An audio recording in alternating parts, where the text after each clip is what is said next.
Hello student, मैं आपका Vikesh sir.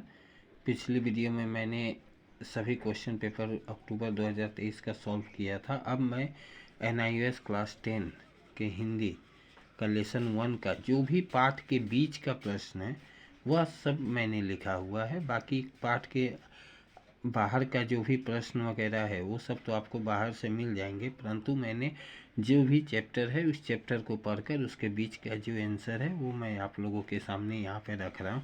पहला क्वेश्चन है, बहादुर कहानी के लेखक का नाम क्या है? तो बहादुर कहानी के लेखक का नाम अमरकांत है।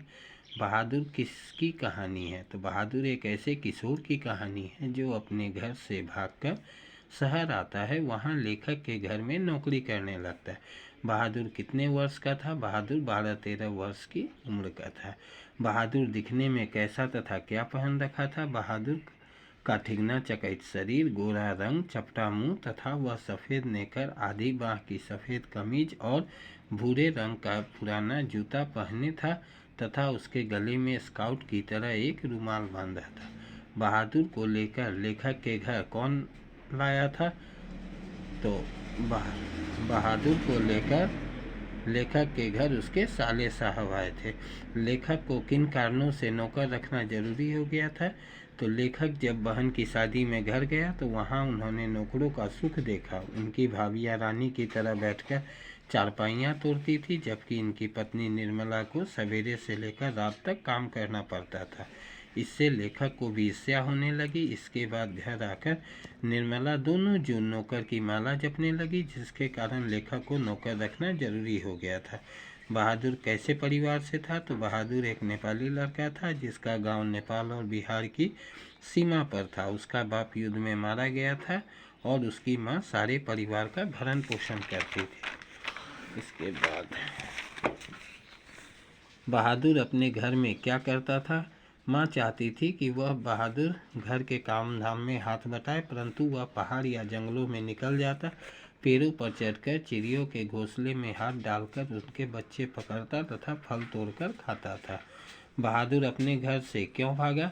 कभी कभी बहादुर घर से पशुओं को चराने के लिए ले जाता था। एक बार उसने एक भैंस को बहुत मारा जिसे उसकी माँ बहुत प्यार करती थी। बेजवान जानवर सीधा उसकी माँ के पास गया जहाँ माँ कपड़े धो रही थी। माँ ने अनुमान लगाया और एक डंडे से बहादुर को दोगुनी पिटाई कर दी, जिस कारण वह रात भर जंगल में रहा और सवेरे से भाग गया। बहादुर घर से कितने रुपए लेकर भागा? बहादुर घर से 2 रुपए लेकर भागा। लेखक के साले साहब को बहादुर कहाँ मिला था? लेखक के साले साहब को बहादुर गोरखपुर जाने वाली बस में मिला। लेखक ने बहादुर को क्या हिदायतें दी? लेखक ने बहादुर को हिदायतें दी कि वह शरारत छोड़कर ढंग से काम करे और इस घर को अपना ही घर समझे।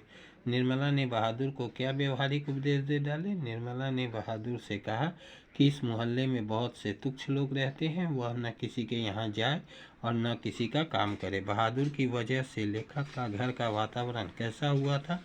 बहादुर बहुत ही हंसमुख और मेहनती था, जिस वजह से उनके घर का माहौल उत्साहपूर्ण था।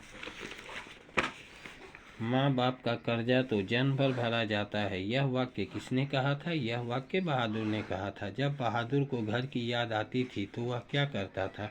रात को सोने से पहले बहादुर अपने बिस्तर पर कुछ गोलियां, पुराने ताश की एक गड्डी, कुछ खूबसूरत पत्थर के टुकड़े, ब्लेड, कागज की नावें, कुछ देर उनसे खेलता था। उसके बाद वह धीमे धीमे स्वर में गुनगुनाने लगता था, जिससे घर में मीठी उदासी फैल जाती। किशोर बहादुर को डंडे से क्यों पिटाई की? किशोर बहादुर को कुछ हिदायतें दे रखी थी, जिस कारण एक भी काम न होने पर वह गालियां देता था तथा पिटाई करता, परंतु उस दिन साइकिल की सफाई करना भूल गया, जिस कारण किशोर ने बहादुर की डंडे से पिटाई की। निर्मला ने बहादुर को पहली बार क्यों मारा? मोहल्ले की किसी औरत ने निर्मला को यह सिखा दिया कि बहादुर से कहे कि वह अपनी रोटी खुद बना लिया करे, आखिर है तो नौकर ही। निर्मला को यह बात जच गई। रोटी अपने लिए न बनाने के कारण निर्मला ने 2-3 थप्पड़ मार दिए। बहादुर ईमानदार था कैसे? लेखक जानता था बहादुर ईमानदार है, क्योंकि जब कभी उसे घर में 2-4 आने इधर उधर दिखाई पड़ते तो वह उसे उठाकर निर्मला के हाथ में दे दिया करता था। लेखक ने बहादुर को क्यों मारा था? जब रिश्तेदारों द्वारा बहादुर पर चोरी का आरोप लगाया गया और उसे पुलिस में देने की बात कही गई तो लेखक को गुस्सा आया और उसने बहादुर पर हाथ छोड़ दिया। तो स्टूडेंट, ये 20 प्रश्न जो है जो मैंने यहाँ पे पाठ के बीच से लिखे हैं, जिसे आप लोग पढ़ेंगे तो आशा है इसी में से आपका कॉमन क्वेश्चन गिरेगा।